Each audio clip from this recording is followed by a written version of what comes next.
कितना चॉकलेट बचा होगा 50 बच्चों में? क्या कितने लोग को लगता है कि कुछ बचा होगा? हाथ उठाएंगे। देखिए ये रियल स्टोरी है, ये रियल स्टोरी है। टोटल 7 टॉफी 7 बच्चों के टेबल पे सामने पड़ा हुआ मिला। टोटल 7 टॉफी ही बचा हुआ मिला। टीचर ने सबका नाम नोट किया कि किसके किसके टेबल पे अभी भी टॉफी बचा हुआ है। वो 7 का नाम नोट किया, फिर बोला ठीक है तुम लोग ही खाओ टॉफी। उन लोगों ने टॉफी खाया। ये कहानी क्या है आप कभी पढ़िएगा, गूगल में इंटरनेट में सर्च कीजिएगा। उस टॉफी का नाम था मार्स मेलो। मार्स मेलो टॉफी, मार्स मेलो थ्योरी आप पढ़िएगा। उसके बाद वो टीचर जो है वो नोट करके अपने डायरी में रख लिया था। 20 साल 25 साल के बाद वो पता किया कि वो बच्चे आजकल कहाँ हैं। वो 7 बच्चे ही अपने अपने कैरियर में टॉप पे थे। अपने अपने कैरियर पे टॉप पे वही 7 बच्चे थे। बाकी लोग एवरेज थे या बहुत पुअर कंडीशन में थे। उन्होंने ये थ्योरी और ये कंक्लूजन ड्रॉ किया कि जिसको 10 मिनट का पेशेंस नहीं है वो जिंदगी में आगे कुछ बड़ा कर नहीं सकता। जिसको 10 मिनट के लिए पेशेंस नहीं है वो जिंदगी में आगे कुछ नहीं कर सकता। चलिए एक और कहानी। एक बच्चा अपने बाप के साथ जा रहा था। रोड पे बारिश में फिसलन था, स्लिपरी था। तो बाप बोला कि तू मेरा हाथ पकड़ लो। बच्चा हाथ नहीं पकड़ा। बच्चा क्या बोला बाप को कि नहीं पापा आप मेरा हाथ पकड़िए। बहुत डिफरेंस नहीं है। दूसरे बच्चे को बोला तू मेरा हाथ पकड़ लो, और बच्चा क्या बोला कि नहीं पापा आप मेरा हाथ पकड़िए। अब जरा इसका एनालाइज कीजिए। बच्चा ऐसा क्यों बोला? उसके पीछे का सोच क्या था? कोई गेस करेंगे? बाप कभी बच्चा का हाथ नहीं छोड़ सकता है।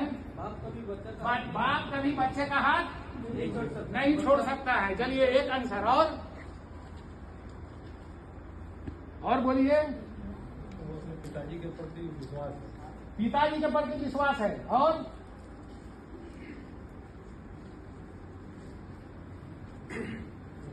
बच्चा हाथ पकड़े या बाप हाथ पकड़े, रिजल्ट क्या होगा? पिता अपने बच्चे को कभी कादों में गिरने नहीं देगा। अरे बच्चे को भी तो बोल रहा है तुम मेरा हाथ पकड़ लो।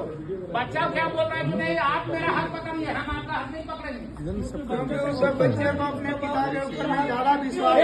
एक एक करके हाँ बोलिए। बच्चा को भरोसा था कि उसका बाप कुछ भी हो जाए, कोई दिक्कत हो जाए तो मेरा बाप मेरा हाथ नहीं छोड़ेगा। देखिए उसके पीछे बहुत साइंटिफिक रीजन है। अब इसका आंसर हम बाद में बताएंगे। दूसरा तीसरा कहानी भी सुना देते हैं, तब हम बताएंगे एक साथ। एक बार बच्चे को, जैसे बच्चा को खुश हो गया तो एक आदमी आया गिफ्ट में एक प्लेट में टॉफी लेके, बोला कि हम बहुत खुश है तुमसे, तुमको जितना टॉफी चाहिए उठा लो। तो यहां भी वही सिचुएशन आया।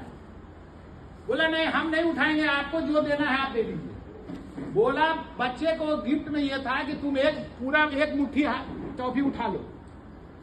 वो बोला कि नहीं आप दे दीजिए अपने हाथ से। क्यों? सोचिए जरा। आदमी का हाथ बड़ा होता है, सब ज्यादा चॉकलेट आएगा। यस, बड़े लोग का हाथ बड़ा होता है, वो टॉफी देगा तो ज्यादा टॉफी देगा। छोटे बच्चे का हाथ छोटा होता है, वो टॉफी उठाएगा तो टॉफी कम देगा। और हाथ पकड़ने वाला भी वही बात थी कि बाप का हाथ बड़ा होता है, उसका ग्रिप ज्यादा अच्छा रहेगा। हमारा हाथ छोटा है, बाप का हाथ बड़ा है। अगर हम हाथ पकड़ेंगे तो मेरा ग्रिप उतना अच्छा नहीं होगा। तो बाप जब मेरा हाथ पकड़ेंगे तो वो ग्रिप ज्यादा मजबूत होगा और उनसे हाथ छूटने की संभावना कम रहेगी। हमसे हाथ छूट भी सकता है। आपका समझ रहे हैं? क्या सीखे आप इस कहानी से? दोनों तीनों से जरा बताइए। अपने लिए क्या संदेश ग्रहण किए? अपने से बड़ों के ऊपर में विश्वास रखना चाहिए, उनका आज्ञा का पालन करना चाहिए। और कोई इधर से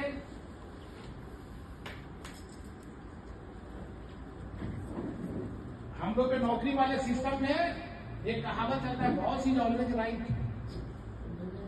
इनडायरेक्टली वही है।